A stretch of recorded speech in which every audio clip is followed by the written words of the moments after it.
Nascido em Anápolis, Goiás, formou-se em engenharia pela Escola Politécnica da USP e teve uma longa carreira no mercado financeiro, onde chegou à presidência e ao conselho de administração de instituições como Bank Boston e Lloyds Bank. De volta ao Brasil, foi eleito deputado federal pelo PSDB em 2002, mas desligou-se do partido no ano seguinte para assumir a presidência do Banco Central a convite do ex-presidente Luiz Inácio Lula da Silva. Em 2012, por meio de sua empresa de consultoria, assessorou o grupo JF dos irmãos Joesley e Wesley Batista, mas sem função executiva. Em 2016, assumiu o Ministério da Fazenda no governo de Michel Temer e em menos de 2 anos conseguiu, com a ajuda dos demais integrantes da equipe econômica, baixar a inflação e conter a recessão. Em todas as entrevistas, tem defendido as reformas tributária e da Previdência. Aos 72 anos, pré-candidato à presidência pelo MDB, Henrique Meirelles é o convidado de hoje do Roda Viva.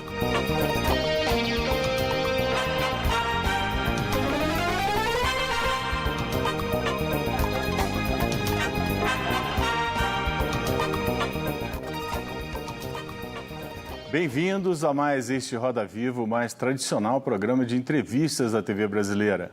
Hoje ocupa o centro da Roda Viva o ex-presidente do Banco Central, ex-ministro da Fazenda, Henrique Meirelles.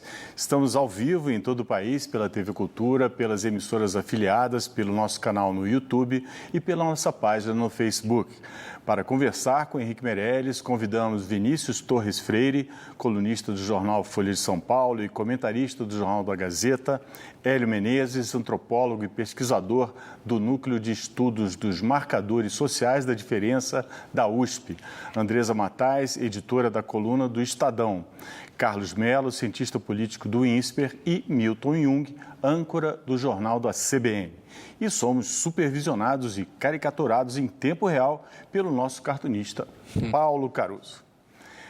Boa noite, ministro. Muito obrigado por aceitar nosso convite. É um prazer enorme estar aqui. Momento importante para o país e temos a oportunidade, de fato, de tocar nos assuntos que hoje são de interesse de todos. Muito bom. Ministro, o senhor tem 50 anos de carreira, né, em bancos, né, conversando com empresários e, enfim, com banqueiros. Agora, o senhor tem um desafio, que é como conversar com o eleitorado brasileiro, que, na sua maioria, é pobre e de pouca instrução. Como o senhor vai fazer essa conversa? É algo que nós vamos ter um diálogo, em primeiro lugar, franco, direto, sincero, e conversar sobre os assuntos em que as pessoas, de fato, têm interesse, querem ouvir. Quais são os interesses fundamentais hoje? Evidentemente, interesse de emprego, de inflação, de serviços públicos essenciais, como a segurança, por exemplo. E sobre tudo isso é que vamos estar conversando com os brasileiros e com as pessoas. Né? Quando, por exemplo, fiz a campanha para deputado federal, tive essa experiência. Praticamente rodei por todas as cidades do estado, conversando diretamente com as pessoas. Mesmo no Banco Central, eu sempre fiz isso, não ficava apenas conversando com empresários. Agora, por exemplo, no Ministério da Fazenda também. Muitos até me perguntavam, né? Por que o senhor foi falar com esse grupo aqui de pessoas ou de um determinado grupo religioso, etc. Eu digo, eu não acho que devo ficar apenas conversando com empresários ou com investidores, etc. Temos que conversar com todos e, portanto, isso já é algo que eu pratico com regularidade e será agora uma oportunidade importante de ouvir diretamente da população o que querem, o que esperam e o que pensam. Obrigado, ministro. A gente vai começar a nossa rodada de entrevista com as damas primeiro, com a Andresa. Vamos lá, Andresa.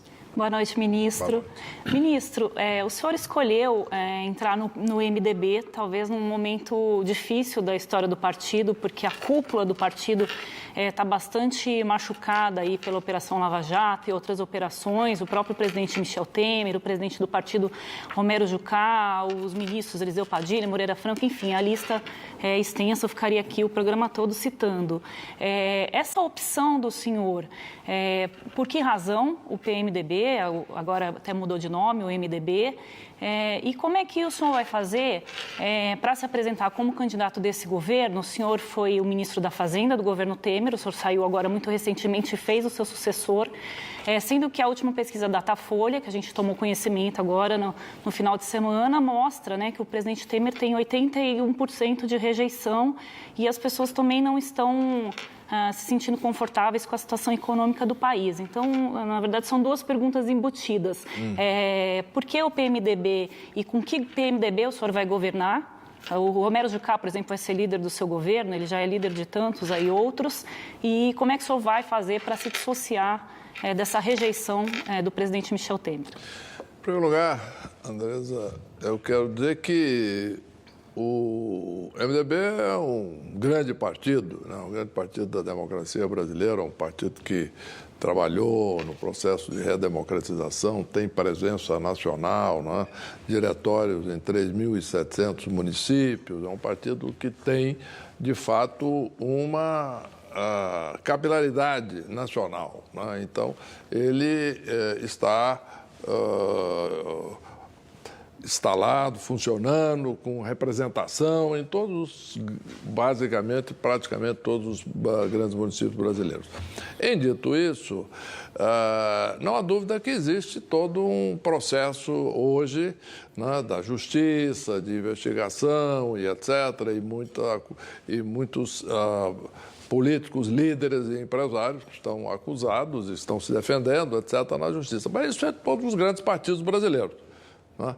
Nós temos líderes de diversos partidos que estão aí numa situação muito difícil, não só sendo acusados, mas alguns detidos, etc. Portanto, isso é uma característica do MDB. Por outro lado, o MDB é um partido com presença nacional, é um partido que é fundamental para a democracia brasileira, teve um papel muito importante na redemocratização do país. Em resumo, tem toda uma representação que está presente em todas as áreas do país e que, de fato, fala pelas diversas regiões do país. É um partido que não tem um dono, um partido que não tem uma pessoa que toma as decisões. Inclusive, algumas pessoas me perguntam, mas não é um problema para você estar num partido onde existe diferença de opinião de Estado para Estado e etc.?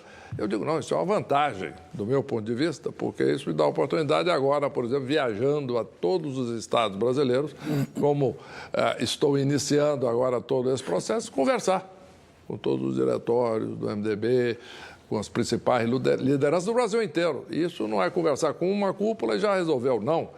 Isso exatamente demanda esta conversa com todas as regiões do país. O que eu acho é uma força do partido, não é uma desvantagem, é uma força. E isto, portanto, foi uma das razões pelas quais eu escolhi o MDB.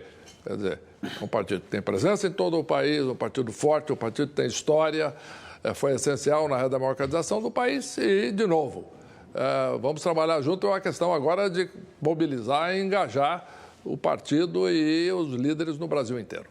Vinícius.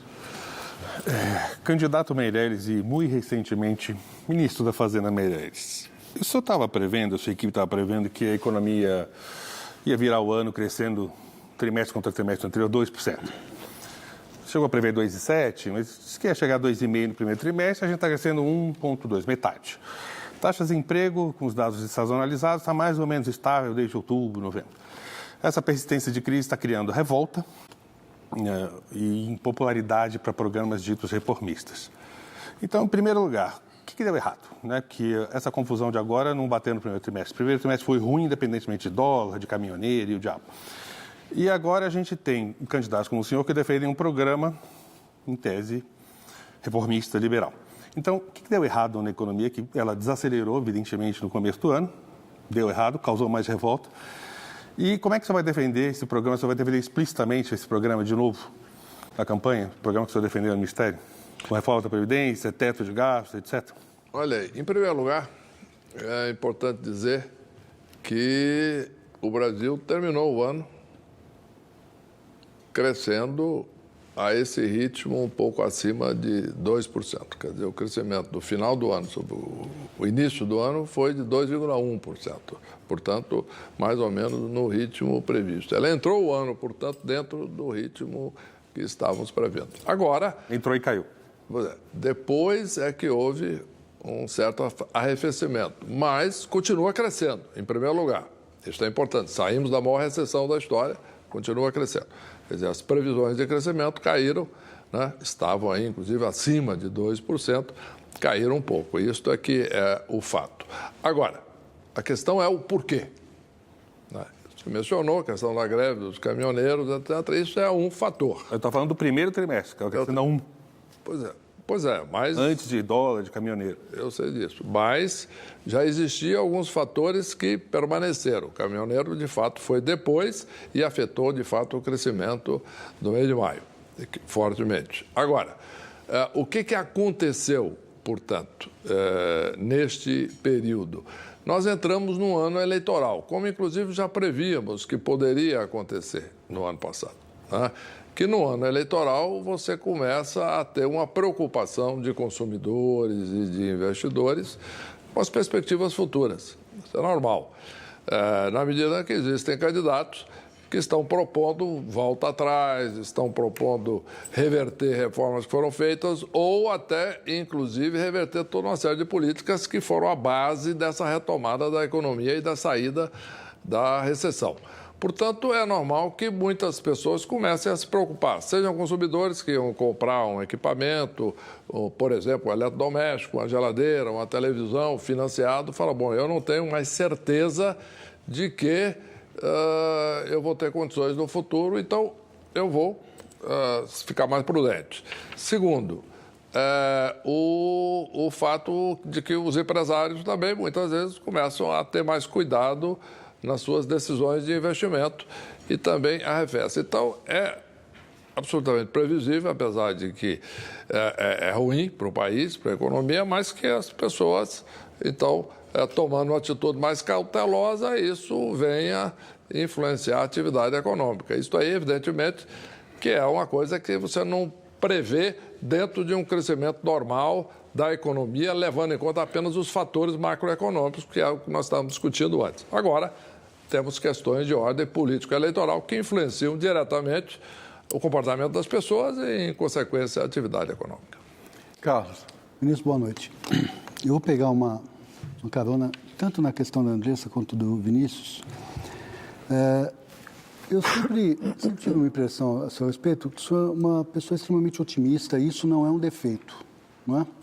O ministro da Fazenda precisa ser uma pessoa otimista, o presidente do Banco Central precisa ser otimista, mas, às vezes, a gente exagera no otimismo, né? Na economia, eu acho que o senhor sempre fez o seu papel, mas talvez tenha exagerado no otimismo. Agora, eu fiquei mais impressionado com o seu otimismo em unificar o MDB, né? Coisa que o doutor Ulisses, por exemplo, em 1989, não conseguiu. Né?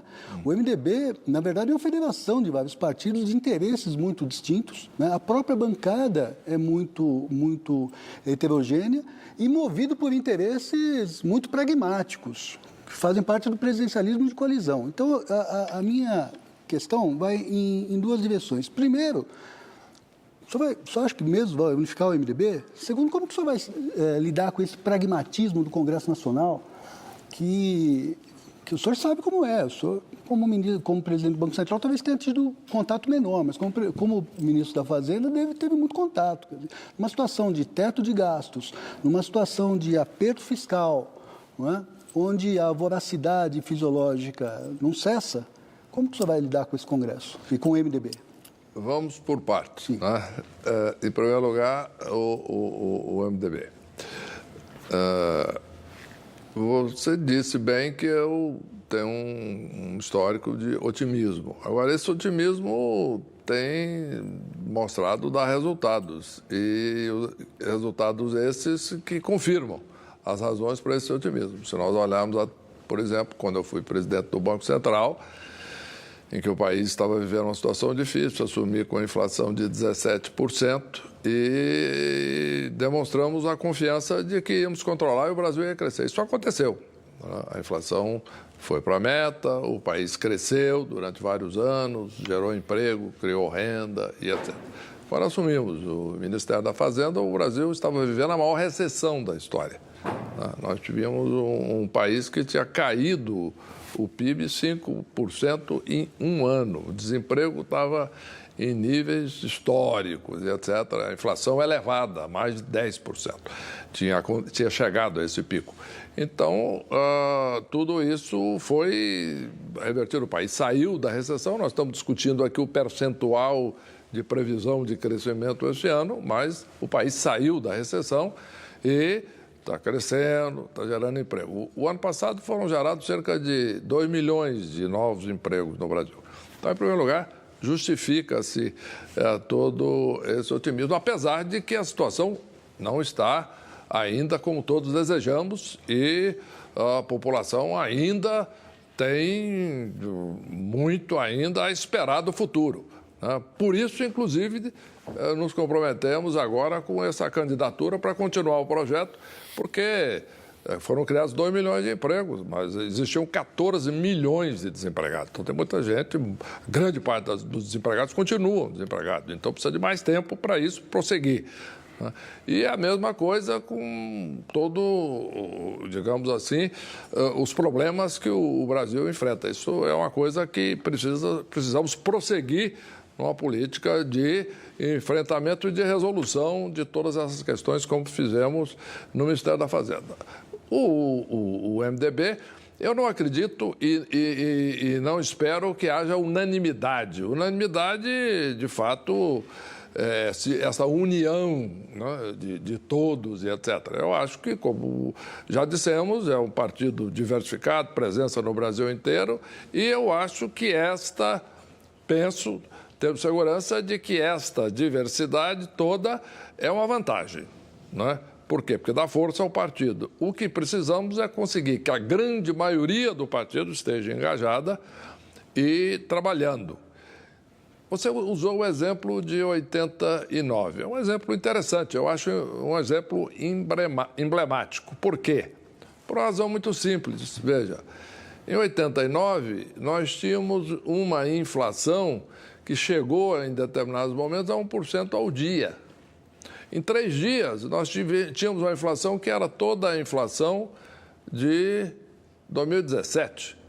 Então, é uma situação completamente diferente de país. Naquela época, com toda a estatura e todo o papel ilustre que o Ilustre Guimarães, saudoso Ilustre Guimarães, representou no país, mas o fato é que era uma situação muito difícil. E depois o país estava saindo de um processo, de um regime onde não existiam eleições diretas para presidente. Foi a primeira eleição direta em muito tempo. Mas havia o otimismo das diretas, havia crença no sistema partidário, havia crença nos políticos, coisa que não há nada nesse momento. Pois é, mas existia uma inexperiência com o processo eleitoral e uma situação econômica desastrosa. Uma inflação, como eu disse, de 1% ao dia.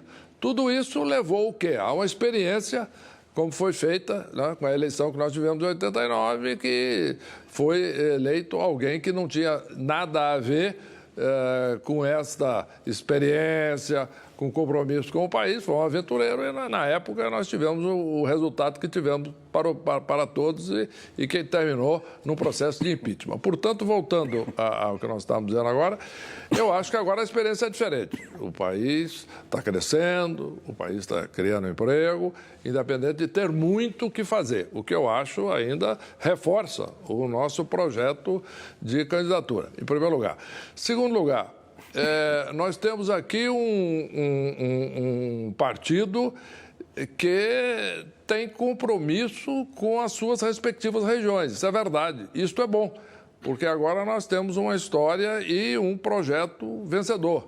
E, portanto, no momento em que levamos isso aos diversos diretórios, por exemplo, já visitei diversos estados, hoje mesmo tive uma reunião excelente aqui em São Paulo. Então, nós temos aqui um processo onde existe, sim, uma avaliação. Fizemos essa avaliação no país como um todo. E, de novo, todas as experiências que eu tenho tido e as informações que eu tenho é que o país agora oferece condições que dá ao MDB a possibilidade de ter uma vitória eleitoral. E eu vejo e sinto que os diretórios do país inteiro estão mobilizados nesse sentido. Haverá discordâncias, é normal, um grande partido, haverá discordâncias, o que é positivo para a democracia. Ministro, agora o Hélio Menezes vai fazer pergunta. Boa noite. Quero dar prosseguimento à pergunta que foi ainda agora feita pelo meu colega Carlos, pensando nessa ideia do seu otimismo, né?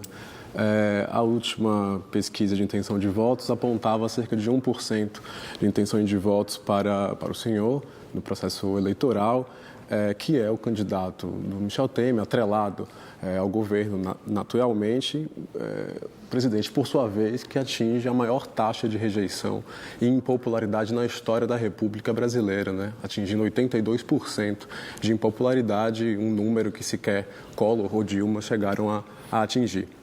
Isso por um lado. Por um outro lado, o MDB, como o senhor mesmo acabou de afirmar, não tem lá uma grande boa experiência em lançar candidatos próprios como cabeça de chapa, tem perdido sistematicamente das duas vezes em que apostou com um candidato próprio.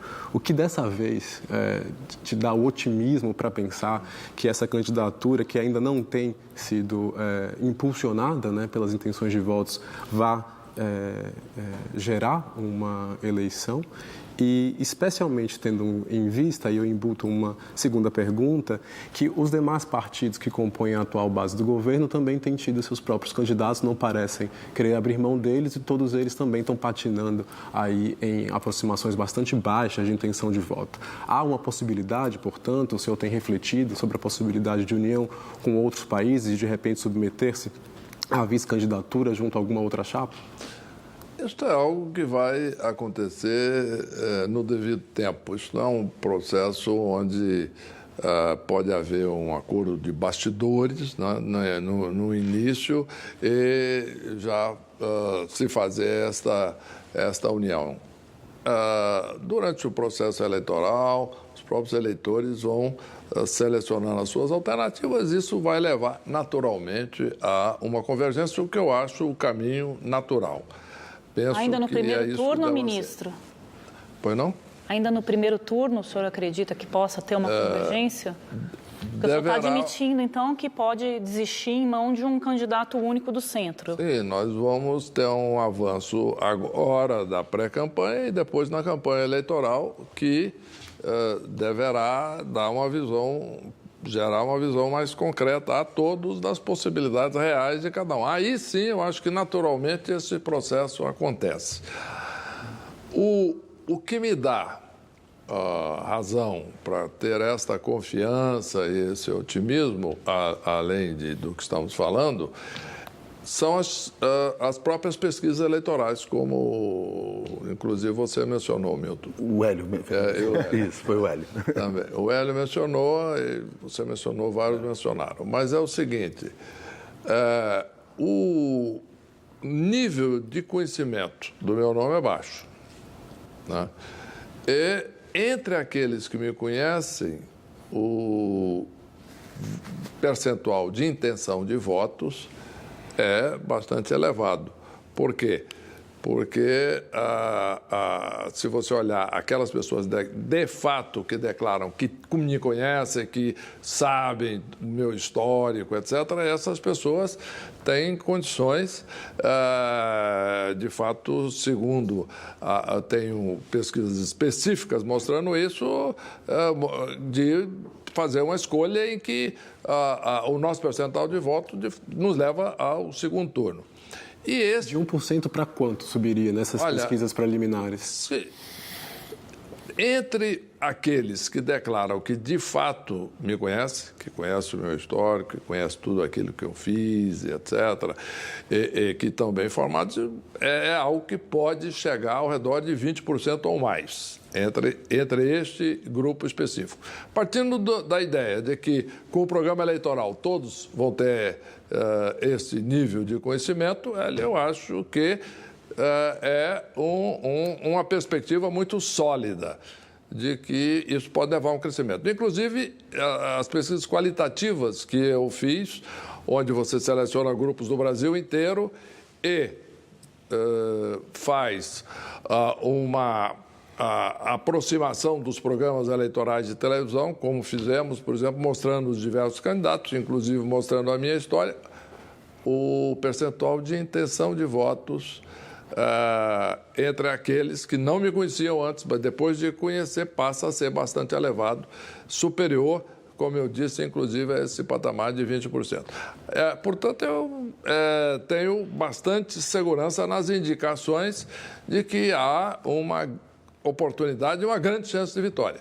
E é exatamente aquilo que estamos mostrando e evidenciando para os convencionais do MDB e para todas aquelas pessoas com quais estamos conversando, dialogando e levando a nossa mensagem. Portanto, é algo que me dá muita segurança de que chegaremos a uma vitória em outubro. Vamos fechar nossa roda de entrevistadores com o Milton Jung, por favor. Simples. O senhor é o candidato do presidente Michel Temer. O senhor é o candidato do governo Temer e o senhor vai defender o legado Temer no palanque. O ponto importante é que eu, como ministro da Fazenda deste governo, da mesma maneira que eu fui presidente do Banco Central do então presidente Lula, agora ministro da Fazenda do presidente Temer, as políticas que eu fiz, o trabalho que eu fiz, levaram este crescimento e esse resultado positivo. Então, o que eu vou mostrar foi os resultados do trabalho que nós fizemos. Tá? Por exemplo, agora, importante, neste governo. Então, no governo que fez as reformas, efetuou a reforma trabalhista, teto de gastos, etc., e toda uma série de outras medidas fundamentais que tiraram o país da recessão. E isto é o que eu vou mostrar à população. E, evidentemente, defender o que fizemos. Isso sim. O que fizemos é o que o governo Temer fez. Eu era parte do governo, eu era ministro da Fazenda. Era só para entender o seu plural. O seu plural é esse. Não, o que eu vou... Evidentemente que nós não podemos aprovar um teste de gasto sozinho. Né? Fizemos, né? Inclusive todos os parlamentares que votaram a favor, os diversos ministros, etc. E o presidente da República. Quer dizer, não foi nada feito sozinho. A equipe econômica, etc. Em resumo, todos trabalhamos juntos. Eu fiz parte de um projeto vitorioso e que estamos trabalhando, exerci uma posição de liderança na área econômica, muitas vezes, mas o importante é que o resultado fala por si e vamos enfatizar e mostrar esses números todos e, evidentemente, que eu vou defender tudo aquilo que fizemos, tudo aquilo que foi realizado e os resultados dessas políticas serão evidenciadas na medida que podemos mostrar resultados concretos. Ministro, a gente vai para um rápido intervalo. Voltamos já com o ex-ministro da Fazenda e pré-candidato à presidência pelo MDB, Henrique Meirelles. Até lá.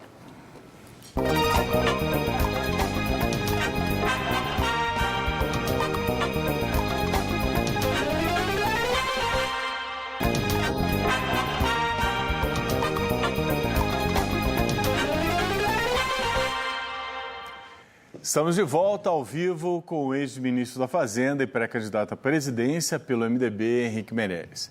Ministro, como estávamos falando aqui no bloco anterior, a questão da relação do senhor e o MDB, não é? Alguns colunistas mencionaram que era muito prática a candidatura do senhor, já que sobraria mais dinheiro do fundo partidário para os governadores, deputados e para as bancadas regionais fazerem as suas campanhas. Como o senhor vê essa afirmação?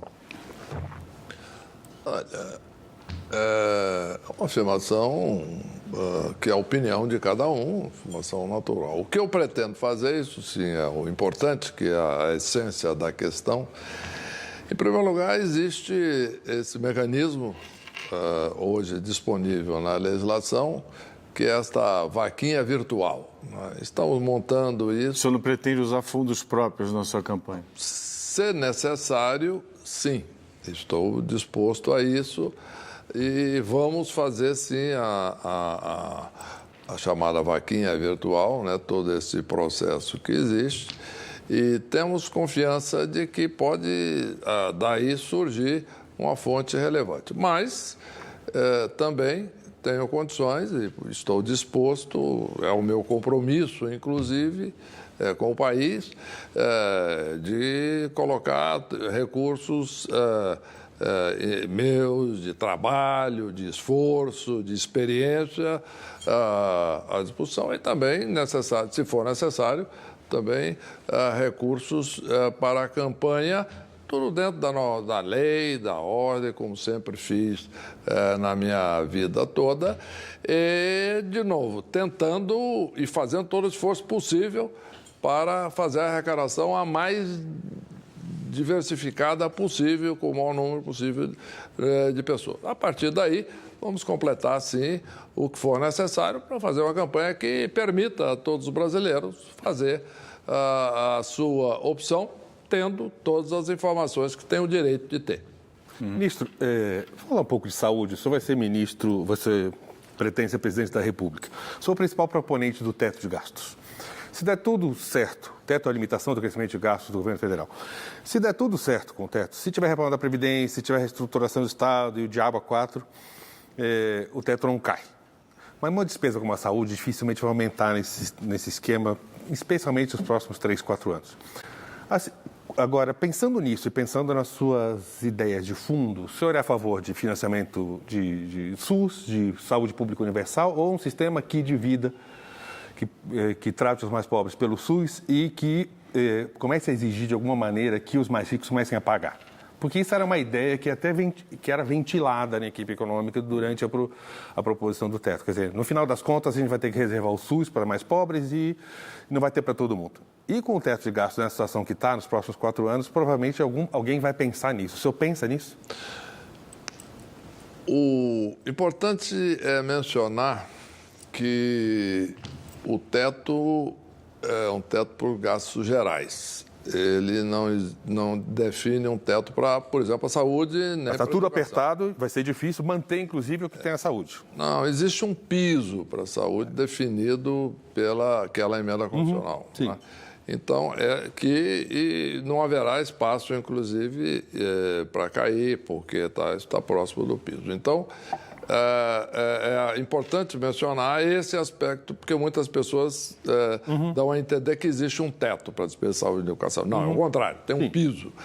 A partir daí, faz parte da toda a proposta de que haja, sim, as reformas fundamentais, principalmente a reforma da Previdência. Quer dizer, é necessário isso para que todo o processo de controle do endividamento público, da taxa de juros, da inflação tudo isso certinho. Agora, o teto não cai. Como é que fica a despesa da saúde? Porque ela vai ficar ali no piso e olhe lá. A população envelhece, a população cresce e diabo. Agora, tendo isso em vista, e as suas ideias, principalmente? O senhor acha que tem que ter um sistema universal financiado inteiramente para todo mundo, pelo Estado? Sim. Tá. Sim, eu acho que há condições. Por quê? Porque com a aprovação das reformas nós teremos espaço para aumentar substancialmente as despesas com saúde, educação e segurança, na medida que se diminua aquela parcela de despesas obrigatórias hoje, que são a maior parte do orçamento. Então, nós criaremos, sim, muito espaço para o aumento das despesas com saúde. E haverá a possibilidade de continuarmos com o sistema universal de atendimento. Mas não há dúvida de que a prioridade do sistema público gratuito é para aqueles de menor rendimento, os mais pobres. Não há dúvida sobre isso. E que isso faz parte de todo um conjunto de outras prioridades, de que o serviço público gratuito deve preferencialmente atingir os mais pobres. Por exemplo, na própria proposta da Previdência, né?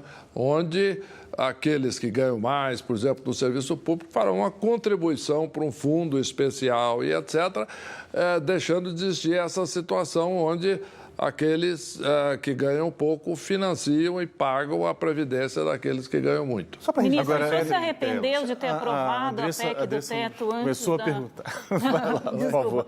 O senhor se arrependeu de ter aprovado a PEC do teto dos gastos antes da reforma da Previdência? O senhor empregou bastante energia na aprovação da PEC do teto dos gastos e sem a reforma da Previdência fica bastante complicado, o senhor mesmo acabou de colocar.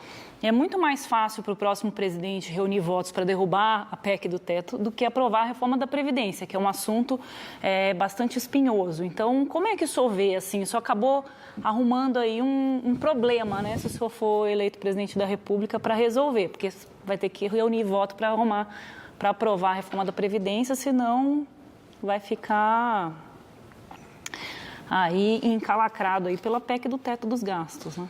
Andrés, é um problema necessário. A questão da reforma da Previdência não é se ela será feita, é quando. E se não tivesse havido a aprovação do teto de gastos, seria aí sim uma discussão muito mais difícil discutir a questão da reforma da Previdência, porque com a ausência do teto existia antes, inclusive, a ilusão de muitos governantes que já estiveram por lá, etc., de que pode-se expandir os gastos sem problema, né? E que é toda uma questão de financiar mais e, portanto, pode-se gastar mais à vontade. Sabemos que não é assim, porque aumenta os juros, aumenta a inflação, e isso gera recessão e etc. Mas o importante é que o teto de gastos ele fixou um limite, ele colocou exatamente a realidade. O país voltou a crescer, etc., em função exatamente da retomada da confiança, o controle das contas, que passou a ocorrer a partir daí, né, toda aquelas projeções de crescimento do déficit público que eram insustentáveis, né? Nós chegamos, por exemplo, quando assumimos, a projeção poderia chegar a valores que foram, na realidade, chegou-se a 280 bilhões, alguns cálculos que fizemos, poderia chegar ao déficit se não existisse um controle muito rígido. E tudo isso foi fortalecido pelo teto. E a própria discussão da reforma da Previdência também, ela torna-se muito mais clara, direta, tendo em vista a existência do teto. Portanto, é fundamental que nós deixemos claro quanto o país tem condições, de fato, de gastar. E, a partir daí, vamos discutir como chegar lá, que é o que estamos fazendo Ministro, agora. Qual é a sua reforma da Previdência? É aquele texto que ficou parado lá na Câmara e vai ser esquecido? Ou tem novas regras que o senhor gostaria de incluir naquele texto? O que é a sua reforma?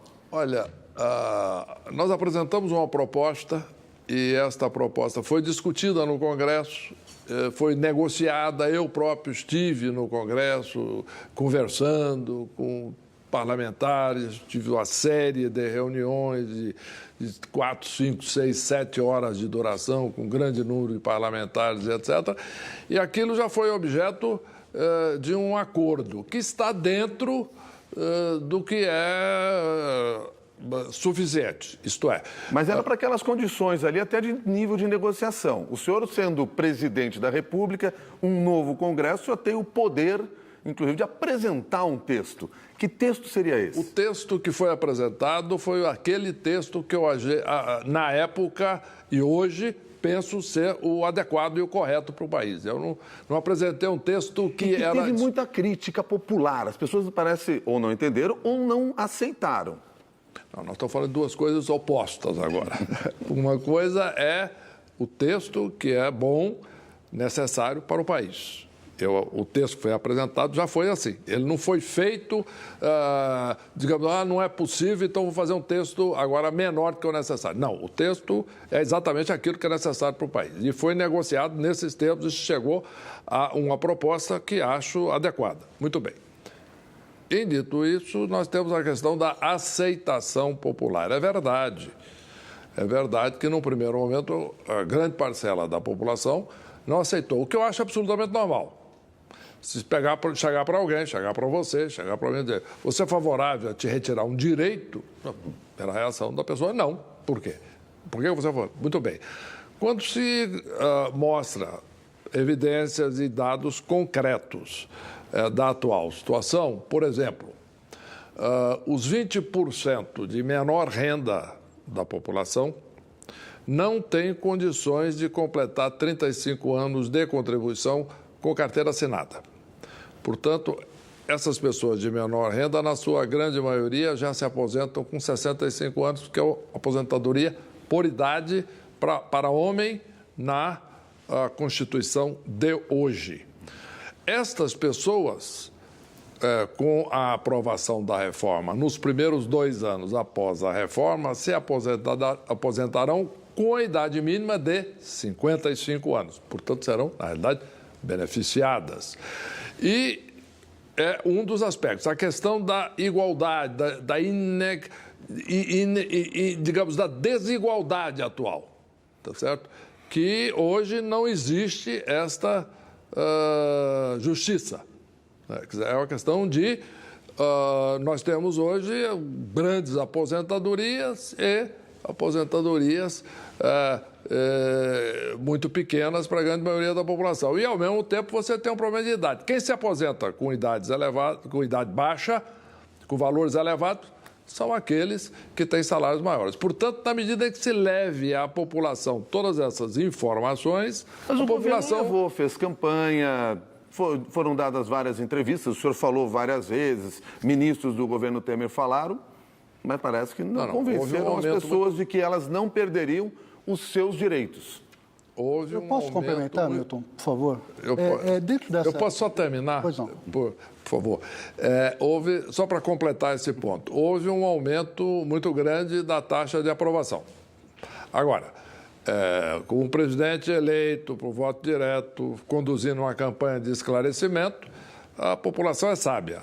Eles têm segurança e têm evidências que eles vão entender rapidamente, com todos os dados, as informações na mão, que é melhor, mais seguro, garantir a aposentadoria e ter certeza que receberá a aposentadoria, ao invés de ficarmos na situação atual, onde, num certo momento, o governo pode não ter condições de pagar.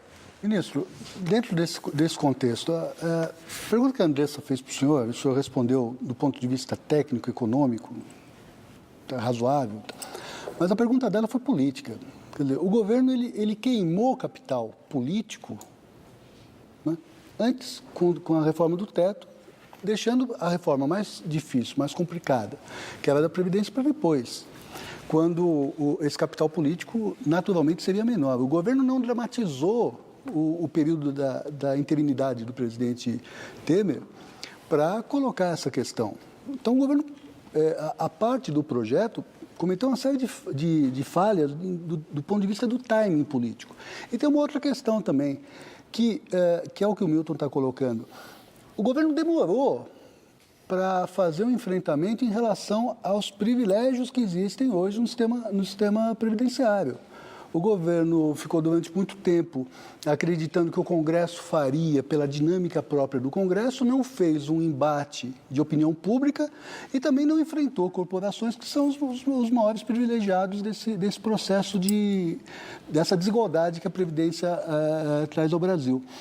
Então, o raciocínio não é só econômico, o raciocínio é de um timing político, tanto de ação no Congresso, quanto de comunicação com a opinião pública.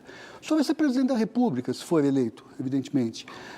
Então, a questão econômica não vai bastar. Vai ser necessário essa administração dos tempos políticos, não é? O senhor está preparado para isso, para essa administração dos tempos políticos? Ou seja, sair da sua zona de conforto, que é a economia, para entrar na questão política, estrito sensu? Sim, estamos totalmente preparados para isso, em primeiro lugar. Em segundo lugar, nós estamos falando exatamente de uma outra situação. Nós estamos falando de um presidente da República eleito por voto popular e já discutindo o que é necessário ser feito num primeiro momento, né?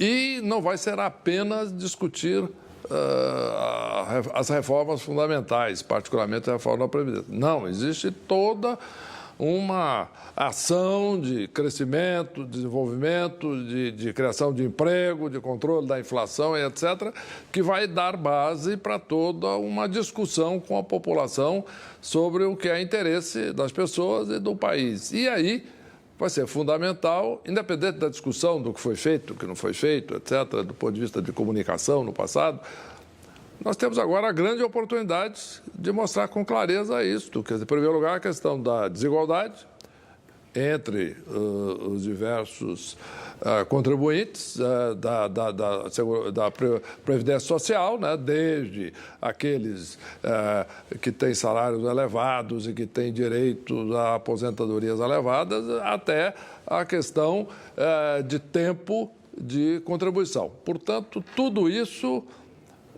pode ser discutido com muita clareza agora, depois de uma eleição, um presidente da República assumindo e discutindo isso. Não só a questão da Previdência, é normal que isso capitalize a discussão, mas o importante, de fato, além disso, a aposentadoria é importante, etc. Agora, o mais importante na vida das pessoas, em primeiro lugar, é emprego, assegurar que cada um tem emprego, e que todos os brasileiros possam, de fato, ter uma vida digna, uma inflação controlada, ter segurança, ter saúde e ter educação. E, evidentemente, uma previdência justa dentro desse processo, que estabeleça a igualdade maior. As corporações, ministro. Melo, a gente vai ter que passar, a gente está terminando nosso tempo nesse bloco, a gente vai continuar o assunto no bloco seguinte.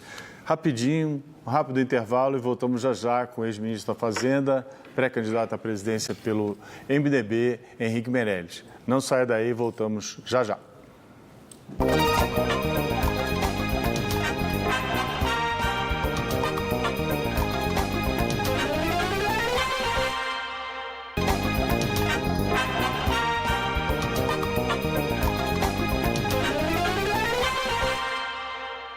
Estamos de volta ao vivo para o terceiro bloco da entrevista com o ex-ministro da Fazenda e pré-candidato à presidência pelo MDB, Henrique Meirelles. Vamos começar com uma pergunta de um telespectador, Ronan Botelho, enviada pelo aplicativo da Cultura Digital.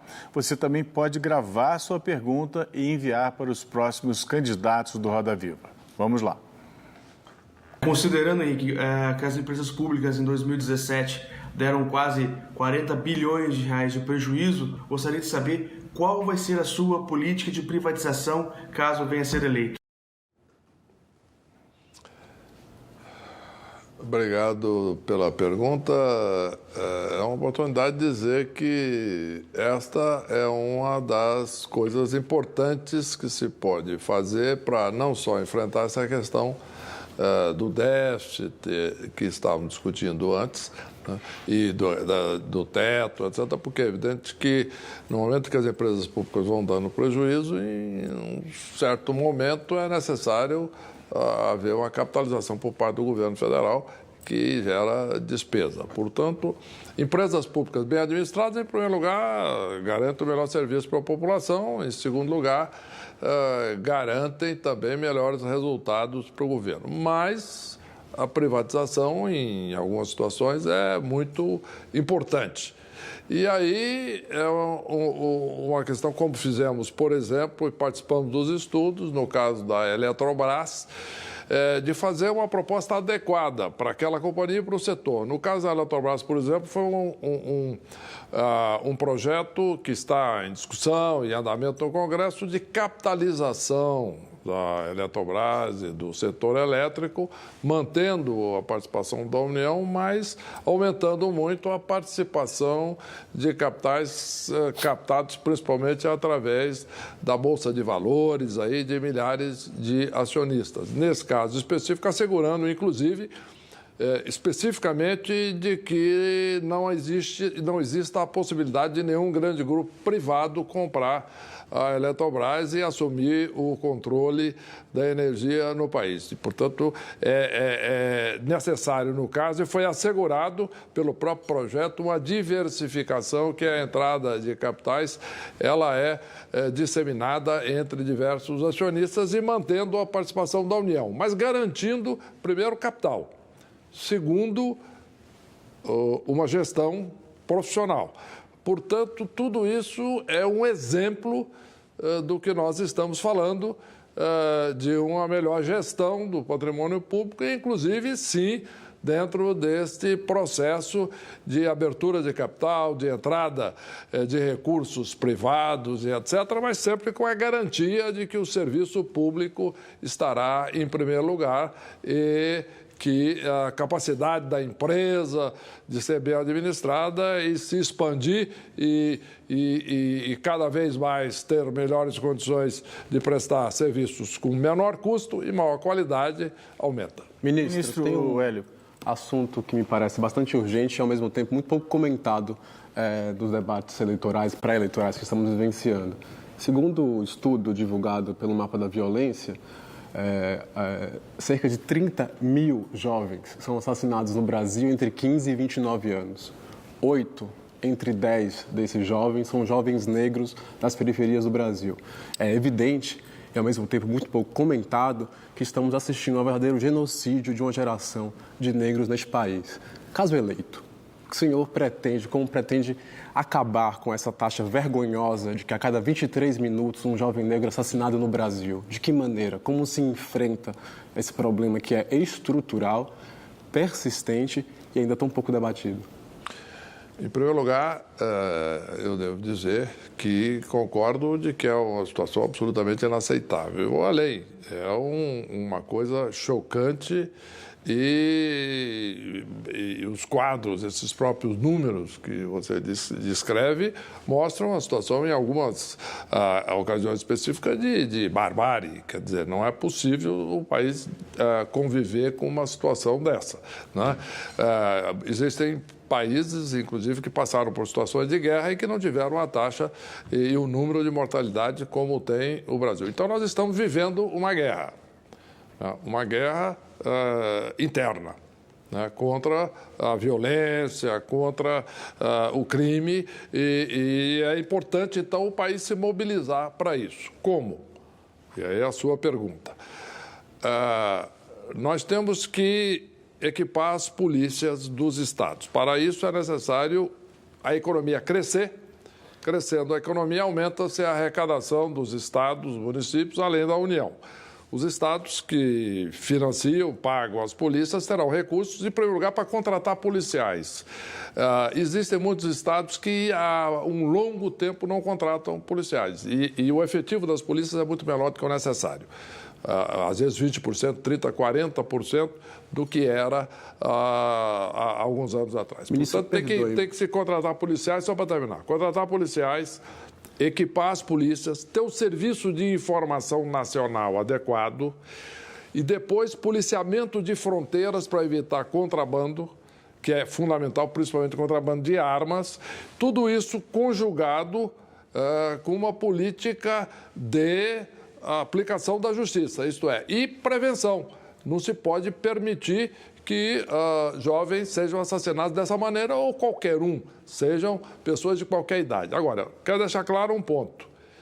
Isso deve ser garantido pelo poder público, quer dizer, a segurança pública tem que garantir a cada brasileiro e cada brasileira a segurança.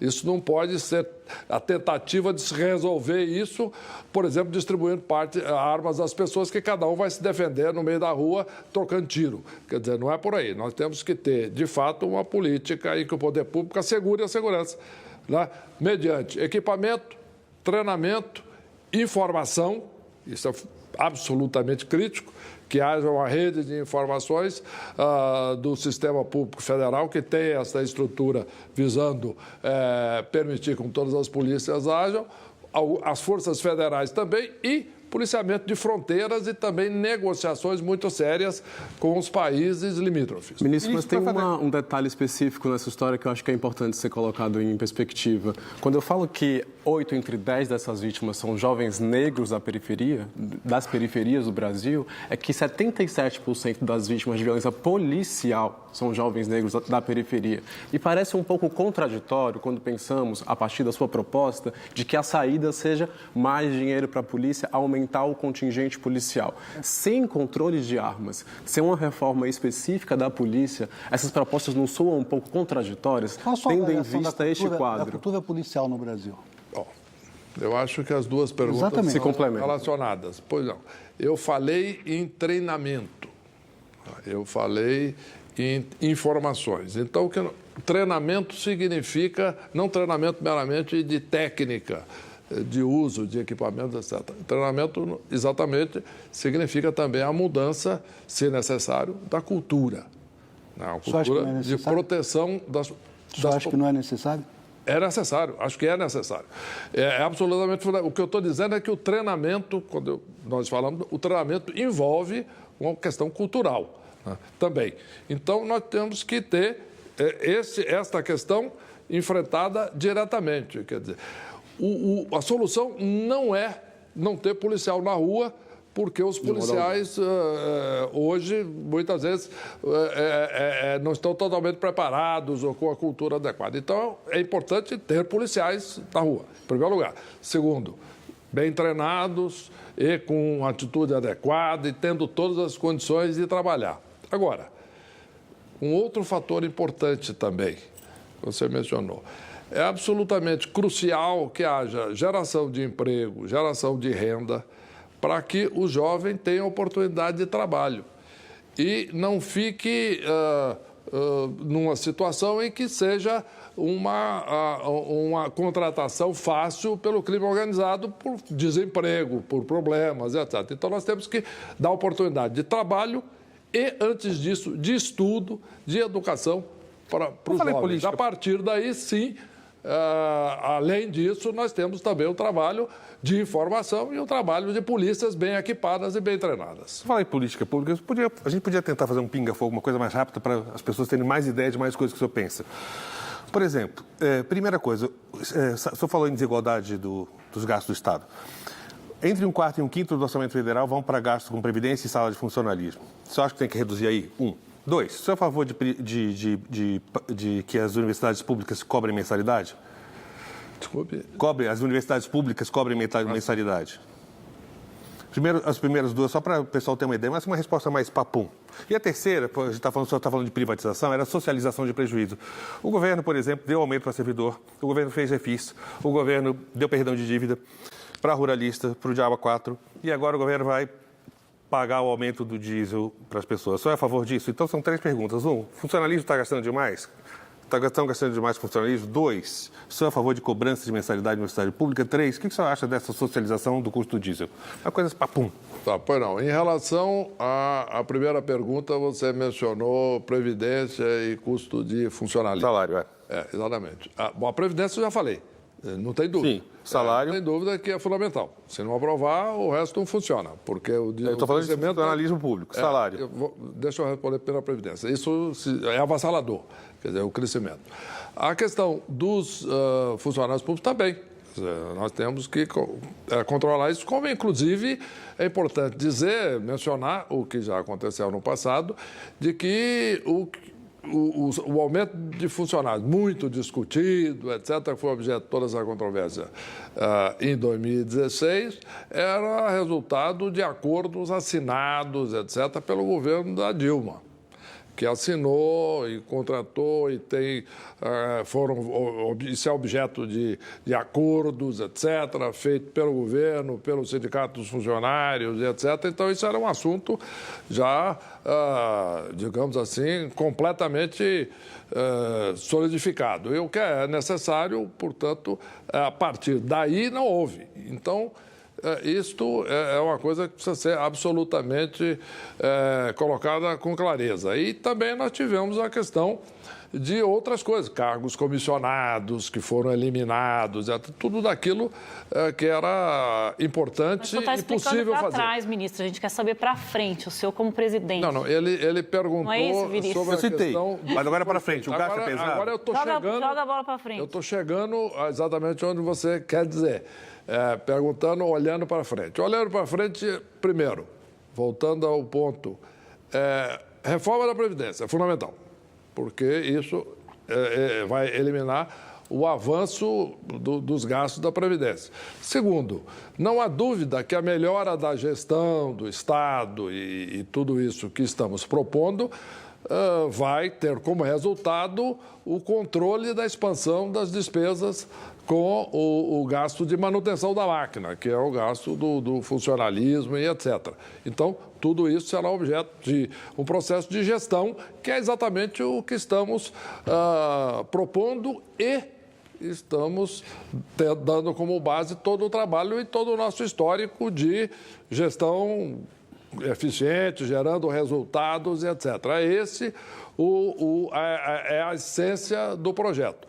Portanto, tudo isso controla esse crescimento dos gastos do governo, né, principalmente com as chamadas despesas obrigatórias, que é o que nós estamos falando aqui, despesas que não podem ser controladas, porque elas crescem obrigatoriamente de acordo com a Constituição.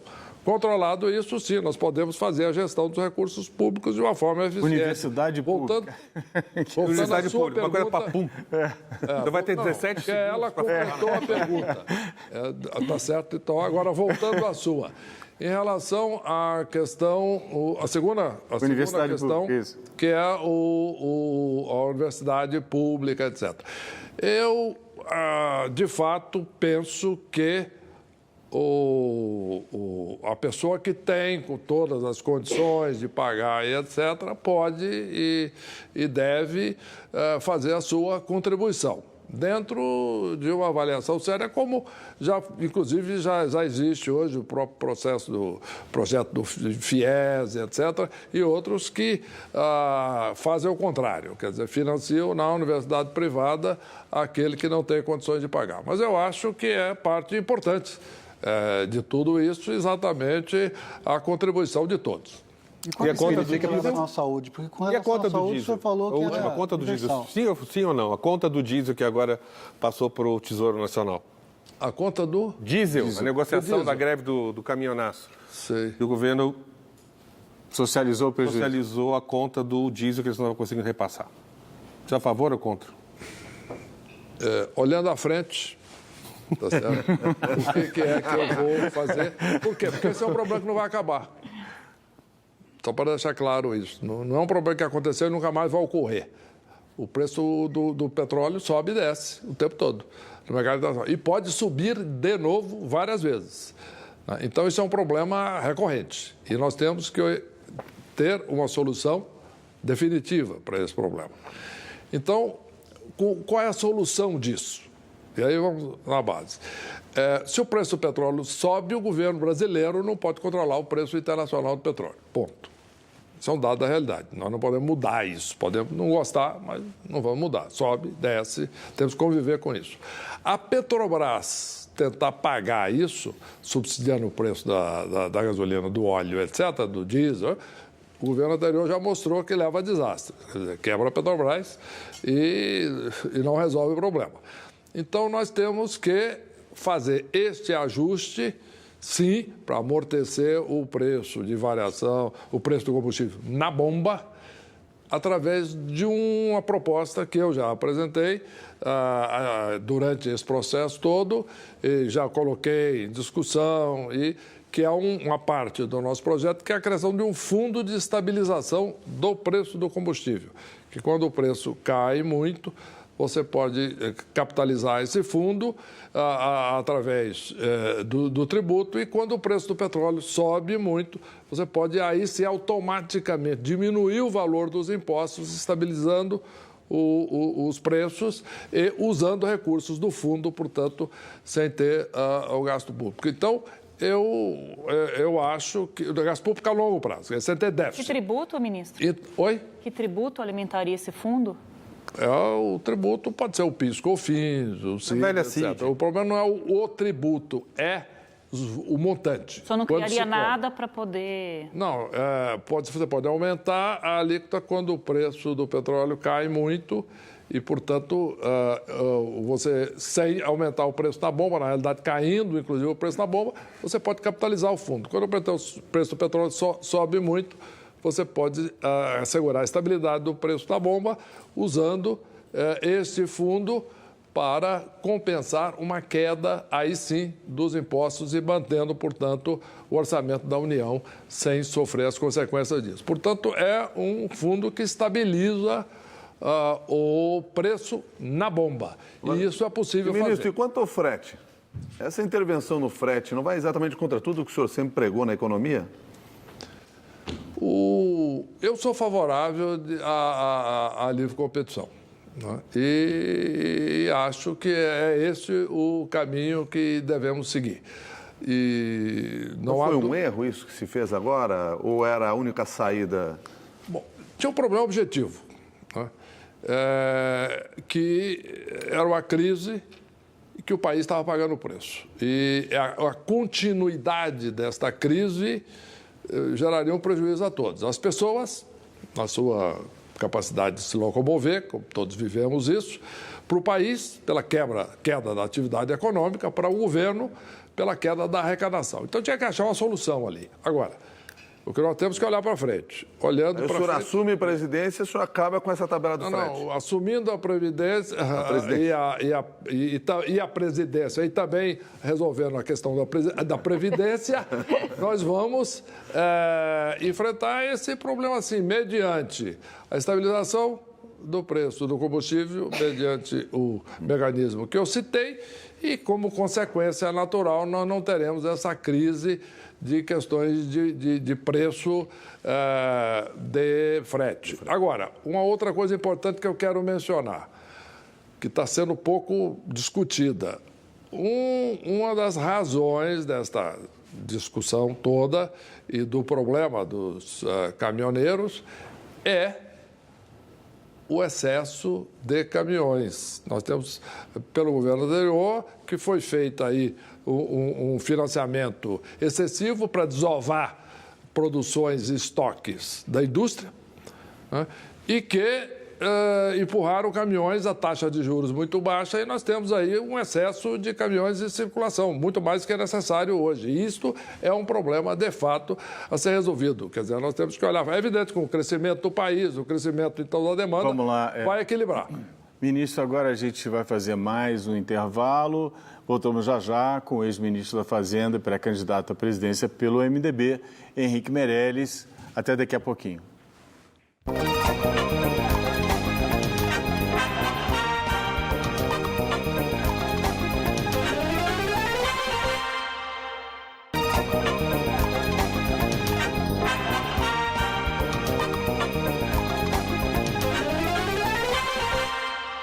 Estamos de volta para o quarto e último bloco da entrevista com o ex-ministro da Fazenda e pré-candidato à presidência pelo MDB, Henrique Meirelles. Ministro, também uma pergunta rápida. O senhor participou do ministério com o presidente Lula e com a ministra Dilma na época, e também com o presidente Temer agora, ministro da Fazenda. O senhor era ministro também quando era do Banco Central. O senhor foi a favor do impeachment da presidente Dilma?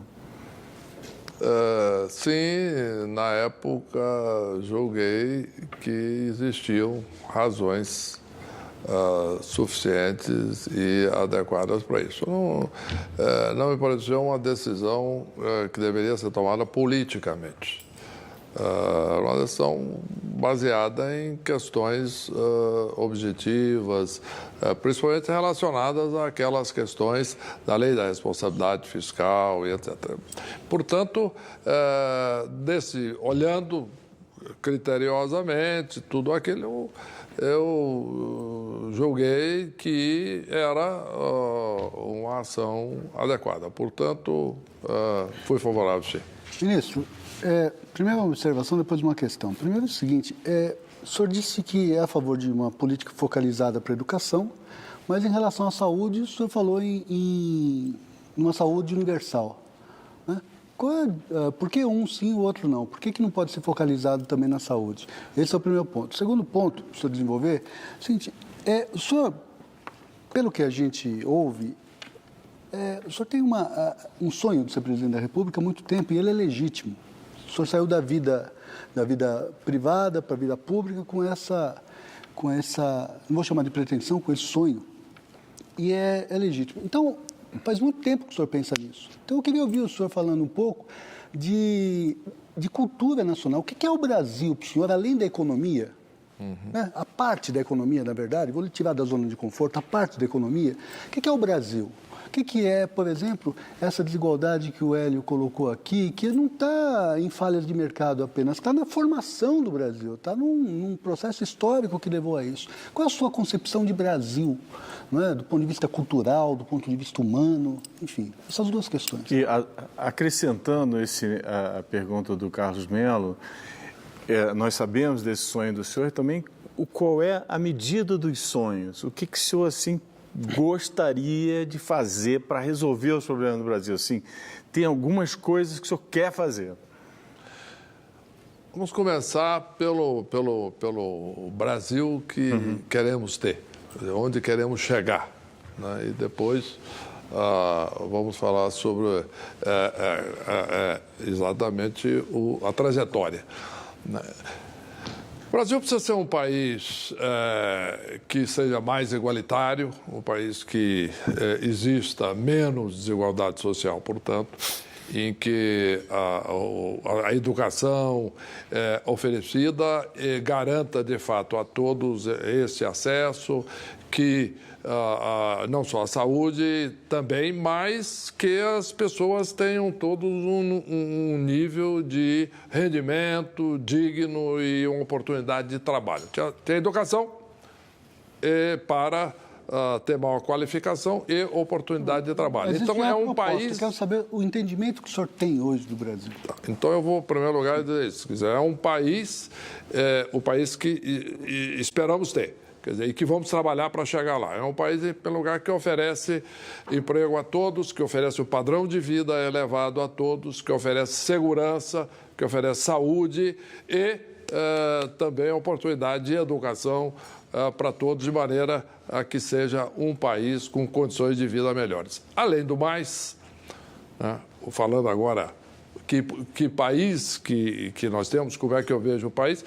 Eu vejo um país que tem uma diversidade enorme, uma diversidade geográfica, uma diversidade de descendência, uma diversidade de história e uma diversidade muito grande de nível de renda, de nível de educação. Então, por isso é que nós temos que trabalhar para desenvolver todo o país, mas particularmente aquelas regiões que necessitam de maior crescimento. E ter políticas públicas para complementar isso e promover o desenvolvimento dessas regiões que têm um nível de renda e um nível de oferta de serviços públicos melhor. E que é um país que cada vez mais possa assumir com orgulho a sua própria identidade. Culturalmente, qual é essa identidade? O que nos faz Brasil? É um país de tradições muito sólidas de solidariedade, um país que tem uma visão de si mesmo que é muito otimista, haja visto, inclusive, como isso se expressa, por exemplo, nos jogos da seleção, futebol. Agora, a vida hoje e a vida de cada um, quando cada um volta ao seu trabalho, ao seu emprego, não reflete isso. Então, nós precisamos fazer com que o brasileiro possa ter o país dos seus sonhos, de fato, tendo emprego, tendo renda, tendo educação, tendo saúde e tendo segurança. Quer dizer, é um país com essa riqueza muito grande da solidariedade, do trabalho em conjunto. Não é um país individualista, não tem a cultura individualista, portanto, é uma cultura do trabalho em conjunto, da solidariedade e, portanto, nós temos que desenvolver políticas que atendam a essas condições básicas do Brasil e do povo brasileiro. Quer dizer, um país que possa, de fato, dar condições de igualdade a todos e que possa, aí sim, ter uma identidade cultural cada vez mais clara, mais nítida e que não seja isto objeto de uma situação contraditória, como temos hoje. De um lado é um país solidário, é um país em que tem essa característica cultural, por outro lado nós temos violência, nós temos crime, nós temos conflito, produtos das dificuldades sociais. É um país racista, o Brasil? Tem racismo no Brasil? Não, eu acho que tem, sim. Existe racismo, independentemente de essa característica de solidariedade que temos no Brasil, existem algumas características gerais. Mas eu acho que nós temos que fazer políticas específicas de oportunidade para os negros, que foi a pergunta, oportunidade para as demais minorias e também de educação, mais uma vez. Mostrando exatamente este Uma dessas formas seriam as políticas de cotas? Política de cota é um bom início. É um bom início. Mas eu acho que não é o final do processo. Ministro, o senhor descreveu o Brasil como um país diverso, né? E um dos objetivos é aumentar, torná-lo ainda mais igualitário. O senhor também fez parte da composição ministerial do novo governo Michel Temer, que em maio de 2016, que dos 23 novos ministros empossados, nenhum negro, nenhuma mulher. 23 homens brancos. O que o senhor pensa dessa composição especificamente e como que essa diversidade da população brasileira não se vê representada na sua composição ministerial, no caso da sua composição ministerial, caso eleito presidente? Esse é um ponto importante? Mulheres e negros terão espaço no seu governo e de que modo? A minha proposta é exatamente um ministério que reflita essa diversidade. Exista, sim, negros, existam mulheres presentes no Ministério de acordo exatamente com a presença no país. Dentro do meu histórico, sempre dei oportunidades às mulheres. No setor privado, fiz isso. É um assunto que foi, inclusive, objeto de muita discussão e muitas coisas. Por exemplo, até hoje eu encontro mulheres que me dizem, olha, tive oportunidade de crescimento das organizações que o senhor dirigiu, que eu nunca tive depois disso. Então, é algo básico, fundamental. E os negros, certamente. E pretendo, inclusive, criar ministério específico para isso. Mas isso é meramente para formulação de políticas, porque o importante é a política implementada que vai dar oportunidade nas escolas, nas universidades, no trabalho, de que os negros e de que outras minorias e de que as mulheres tenham todas as oportunidades. Ministro. A gente terminou o nosso tempo. Eu queria só fazer um rápido ping-pong com o ministro. Ministro, queria saber qual foi o filme da sua vida. Olha, Central do Brasil me tocou muito. Central do Brasil, sua música predileta? Eu fui muito marcado, né, na época por Apesar de Você. Ótimo. Seu livro de cabeceira? 1808. Do Laurentino Gomes. Um ídolo? Juscelino Kubitschek. E meu pai, em primeiro lugar. Uma frase ou um verso? Frase. 50 anos em 5. Boa. Um sonho? Poder fazer pelos brasileiros e proporcionar a todos os brasileiros a oportunidade que eu tive com a educação pública e fazer isso sendo presidente da República. Muito obrigado, ministro. Obrigado. Estamos chegando ao final de mais essa edição do Roda Viva. Agradeço a participação do Vinícius Torres Freire, do Hélio Menezes, da Andresa Matais, do Carlos Melo, do Milton Jung e do nosso cartunista Paulo Caruso. Agradeço também a você que nos acompanhou até agora e especialmente ao nosso centro do Roda Viva, ministro Henrique Meirelles, candidato pelo MDB. Nas últimas semanas, o Roda Viva vem apresentando uma série de entrevistas com os pré-candidatos à presidência. Rodrigo Maia e Manuela Dávila devem ser os próximos. Apenas Jair Bolsonaro e Geraldo Alckmin ainda não comunicaram em que data gostariam de vir. Você pode enviar um vídeo com uma pergunta para o convidado por meio do aplicativo Cultura Digital, disponível para Android e iOS. Boa noite, boa semana a todos. Espero vocês na próxima segunda-feira. Até lá!